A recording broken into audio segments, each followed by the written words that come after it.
Hi friends, good evening. చూడండి, ఇక్కడ నారాయణ పట్టు, నారాయణ కాటన్ అన్నమాట. ప్యూర్ కాటను, చాలా మెత్తగా ఉంటుందండి. గంజి కూడా పెట్టరు. ఈ నారాయణ పట్టు, నారాయణ కాటను ఈ మధ్యన బాగా యూజ్ చేస్తున్నారు. చిన్న పిల్లల దగ్గర నుంచి పెద్దవాళ్ళు అందరూ, అన్ని ఏజ్ వాళ్ళకి చాలా నీట్గా ఉంటుంది. ఈ నారాయణ కాటన్లోని, నారాయణ శారీస్లోని అంచు పెద్దది వస్తుంది. మెయిన్ అంచు పెద్దది వచ్చింది అనేసి నీట్గా ఫ్రాకులు కుట్టించుకుంటున్నారు, చీరల కింద వాడుతున్నారు, లంగావాణిల కింద అన్నిటికీ యూజ్ అవుతుంది. అది గంజి వరకు పెట్టరు.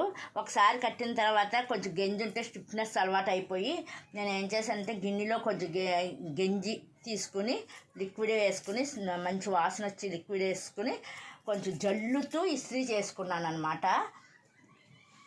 కొంచెం జల్లాను, చీర మీద జల్లుతూ ఇస్త్రీ చేశాను. ఇదిగోండి, ఇలా లైట్గా ఇస్త్రీ చేశాను అన్నమాట.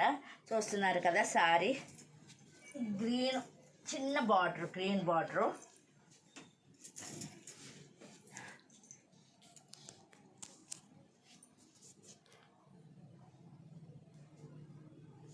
చూడండి, గ్రీన్ బార్డరు.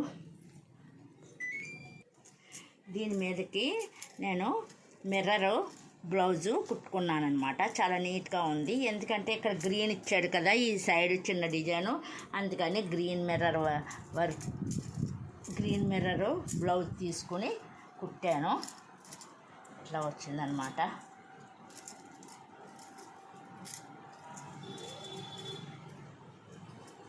గోల్డ్ థ్రెడ్ వేసాను. ఈ కలర్ థ్రెడ్ కూడా వేసుంటే బాగుండేది.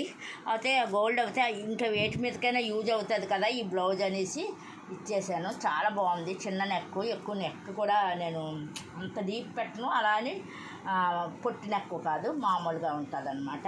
చూస్తున్నారు కదండి బ్లౌజు.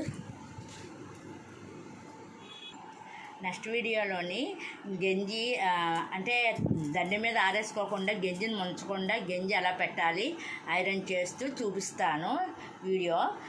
చూడండి, దీని మీదకి జిఆర్టీలో సిల్వర్ తీసుకున్నాను. సిల్వర్ది చూడండి, దగ్గరికి వచ్చి సిల్వర్ది ఈ శారీ మీద ఇది వేస్తే చాలా బాగుంటుంది. చూస్తున్నారా?